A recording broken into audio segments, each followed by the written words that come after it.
Draft है, न कोई मसौदा है। जन सुनवाई किस बात की कर रहे हैं, क्या जन सुनवाई करनी है?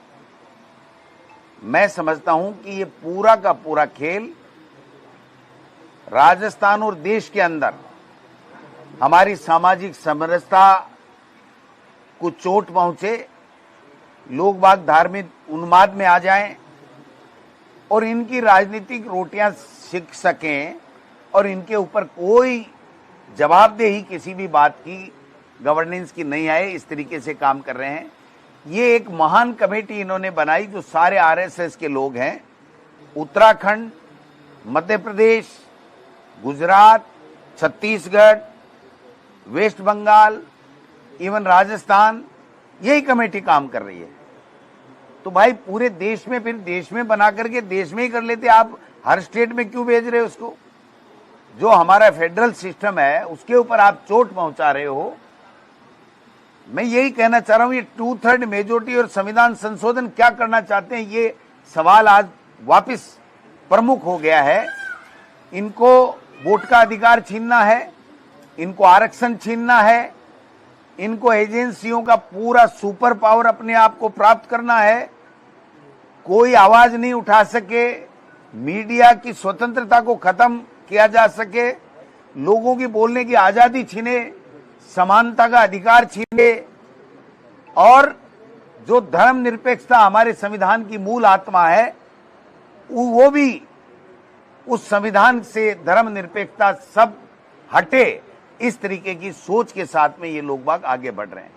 महाराष्ट्र में एमपीओ को तोड़ रहे हो, पश्चिम बंगाल में पार्टियों को तोड़ रहे हो, एमपीओ को ले जा रहे हो, एमएलए को ले जा रहे हो, लोगों को प्रलोभन दे रहे हो। इस संविधान की जो आत्मा है, जो दल बदल कानून हमारा लागू किया गया था, उसकी धज्जियां उड़ा रहे हो।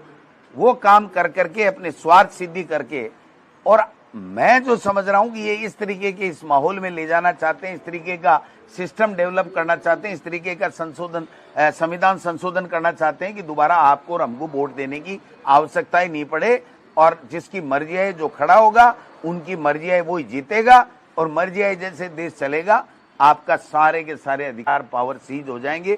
इस तरह की दिशा की ओर इस देश को और प्रदेश को ले जा रहे हैं। जो सबसे बड़ा दुर्भाग्य है कि वोट लिए भाजपा के नाम से और राजस्थान के अंदर राज कर रहा आरएसएस, और ये नमूना, इससे बड़ा देश के अंदर कोई नमूना नहीं हो सकता कि एक कमेटी बना करके तो तमाम आरएसएस के लोग हैं, आरएसएस को मानने वाले लोग, उनकी पर्ची पे काम करने वाले लोग, उनके एजेंडे को पूरा करने वाले लोगों की ऐसे कमेटियां बना करके और पर्ची भेजती जाती है कि इस स्टेट में जाना है और आपको ये करना है। ये देश का दुर्भाग्य है कि ऐसे लोग सत्ता में बैठ गए जिनको न देश से मतलब है, न देशवासियों से मतलब है, अपनी सरकार, अपने पावर और अपनी सदारत से मतलब है। वहां अगर कोई जा रहा है तो ये कह रहे हैं कि आपके से कौन से ड्राफ्ट पे चर्चा कर रहे हो, आज जो पेन ड्राइव लेकर के, जो पीपीटी लेकर के आए हो, इस पे हम लोग कोई चर्चा नहीं करेंगे। हमें आप बताइए, लोग परेशान हैं, खाद बीज सही नहीं मिल रहा है, कहीं अपराध बढ़ रहे हैं, कहीं बच्चों स्कूल में बच्चे नहीं हैं, कहीं बैठने के लिए भवन नहीं है, कहीं टीचर नहीं है, तो उनके ऊपर आप अगर चर्चा करोगे तो हम लोग चर्चा करने को तैयार हैं, लेकिन प्रशासन उसके ऊपर चर्चा नहीं कर रहा है। एक पेन ड्राइव में पीपीटी आती है, उस पीपीटी को दिखा करके आरएसएस और बीजेपी के जो अंधभक्त मोदी भक्त हैं, उनके नाम नोट करके, संख्या नोट करके ले जा रहे हैं कि हमने जन सुनवाई कर ली और ये कानून लागू कर ले, इसलिए जरूरी है कि लोग चाहते हैं। ये एक परसेप्शन फैलाने के लिए इस तरीके का ड्रामा ये लोग बाग कर रहे हैं, जिससे हम कतई सहमत नहीं है। समस्या है इनके ऊपर अगर सुनवाई करती है सरकार, कोई भी कमेटी, चाहे कलेक्टर हो, चाहे संभागीय आयुक्त हो, तो कांग्रेस पार्टी वहां जाकर के लोगों के साथ में उनकी समस्याओं के समाधान के लिए वो मुद्दे उठाते।